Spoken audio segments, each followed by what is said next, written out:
हरे कृष्ण। अपनी अनिर्वचनीय स्थिति को कुछ संकेत भाई जी ने श्री विश्वनाथ दास जी, मुख्यमंत्री उड़ीसा को भी 1969 में एक पत्र लिखकर दिया था। श्री दास महोदय भाई जी से भारतीय चतुर्धाम वेद भवन न्यास के संयुक्त मंत्री पद पर बने रहने का आग्रह कर रहे थे और भाई जी उस उत्तरदायित्व से मुक्त होना चाहते थे। इधर बहुत वर्षों से मेरा अंतर्मन निर्वृत्ति प्रिय हो रहा है। इसी से मैं प्राय प्रतिदिन ही अधिक समय एकांत बंद कमरे में रहता हूँ। लोगों से मिलने जुलने की वृत्ति नहीं होती। साथ ही इधर कुछ वर्षों से भगवत प्रेरित ही एक विचित्र परिस्थिति और आ गई है। उसे मैं प्रकाश नहीं करना चाहता और इसलिए मैंने उसको मस्तिष्क ठीक न रहने की संज्ञा दे रखी है। बात यह है कि अकस्मात ऐसा हो जाता है कि इंद्रियों की, मन की सारी क्रियाएं बंद हो जाती हैं। जगत का सर्वथा लोप हो जाता है। केवल प्राण चलते रहते हैं। शरीर जिस अवस्था में इस प्रकार की स्थिति होने के आरंभ में था, वैसे ही बैठा या पड़ा रहता है। आंखें खुली हों तो भी दिखता नहीं, क्योंकि कोई देखने वाला ही नहीं रहता। इसको समाधि कहिए या कुछ और। पहले तो किसी समय ऐसी स्थिति की मैं चाहा करता था, उसके लिए प्रयत्न करता था।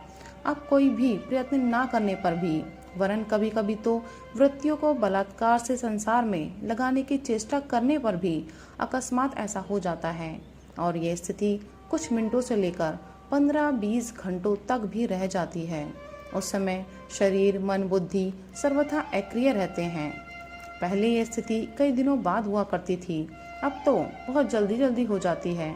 इससे बहुत संभल कर रहना पड़ता है। वस्तुतः इस स्थिति में प्रवृत्ति के कार्यों का सर्वथा त्याग ही सुविधाजनक तथा वांछनीय है। पर मैं प्रवृत्ति के कार्यों में रहता हूँ। इसके कई बार वृत्तियों को बलात् संसार में बनाए रखने का प्रयत्न करना पड़ता है। प्रवास स्थान गीता भवन, स्वर्गाश्रम, पौड़ी, गढ़वाल। तिथि 18 मई 1969। सम्मान्य महोदय, सादर सप्रेम हरिस्मरण। इधर मेरा स्वास्थ्य बहुत ढीला रहता है। मस्तिष्क भी ठीक नहीं रहता। कार्य करने की ना तो शक्ति दिखती है और ना वृत्ति ही। इस अवस्था में इच्छा न रहने पर भी मैं चाहता हूँ कि मुझे विद्यालय की समिति की सदस्यता से तथा उसके पद से अलग कर दिया जाए। किसी का देहावसान हो जाने पर दूसरे लोग कार्य संभालते ही हैं। यहाँ भी ऐसी ही बात समझनी चाहिए। मैं जानता हूँ कि कुछ कठिनाई होगी, परंतु आवश्यकता विशेष पर व्यवस्था करनी ही पड़ती है। शेष भगवत कृपा। आपका हनुमान प्रसाद पोदार। गीता भवन, 29 मई 1969। पूज्य स्वामी श्री सदनंद जी महाराज, सादर नारायण। रत्न को मान्य नंद जी के साथ आप पधारे थे। मैं श्री नंदा जी के प्रति श्रद्धा तथा उनकी हिंदू प्रीति के लिए बहुत सम्मान रखता हूँ। उनके संकोच मैं कह नहीं सका, इसी से आज आपके द्वारा कहलवा दूंगा। कल ज्वर कम था, आज फिर कुछ बढ़ गया है। शरीर अशक्त है। दूसरी बात असली यह है कि मैं अपना शेष बचा हुआ थोड़ा सा जीवन केवल एकांत भगवत स्मरण में लगाना चाहता हूँ। एकांत में रहकर चिंतन करना चाहता हूँ।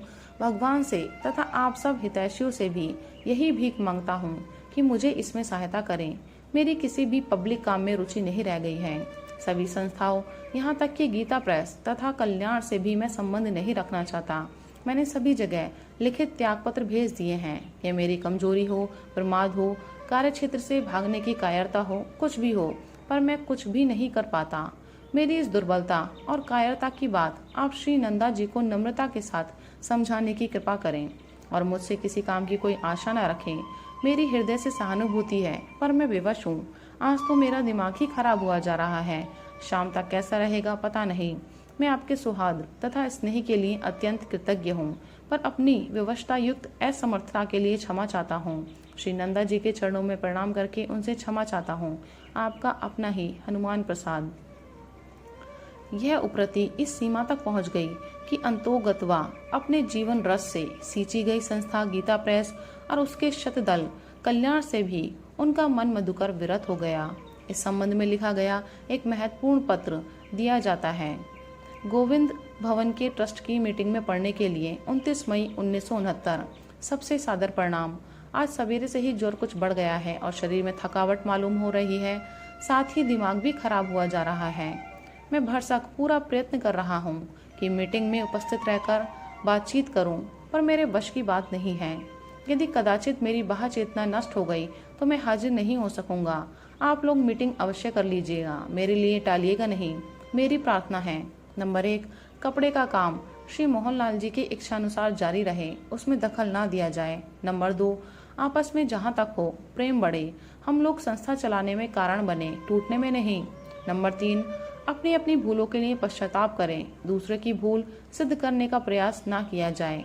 नंबर 4, जीवन का उद्देश्य भगवत प्राप्ति है, यही समझकर प्रेस की सेवा, संस्थाओं की सेवा प्रेम, त्याग और विनम्रता के साथ की जाए, अभिमान न आने पाए। नंबर 5, मेरा त्याग पत्र कृपया स्वीकार कर लिया जाए, क्योंकि मैं काम करने में असमर्थ हूँ। श्री ईश्वरी प्रसाद जी या अन्य किन्हीं को अध्यक्ष और किन्हीं दूसरे सज्जन को ट्रस्टी चुन लिया जाए। नंबर 6, कल्याण के संपादन की दूसरी व्यवस्था सोची जाए। श्री राम नारायण दत्त जी को मैंने पत्र लिख दिया है। नंबर 7, मेरे सारे अपराध क्षमा कर दिए जाएं। आप सभी मुझ पर अपार स्नेह तथा कृपा रखते हैं, मैं उसका आदर ठीक नहीं करता, अनादर तथा अपराध भी कर बैठता हूँ। आप सभी क्षमा करें। श्री स्वामी राम सुखदास जी महाराज की सम्मति लेकर उसके अनुसार सब कार्य संचालन की चेष्टा करें, इससे बड़ा लाभ रहेगा। सत्संग संचालन का सारा भार उन्हें दे दें, उन्होंने कृपा पूर्वक स्वीकार किया है।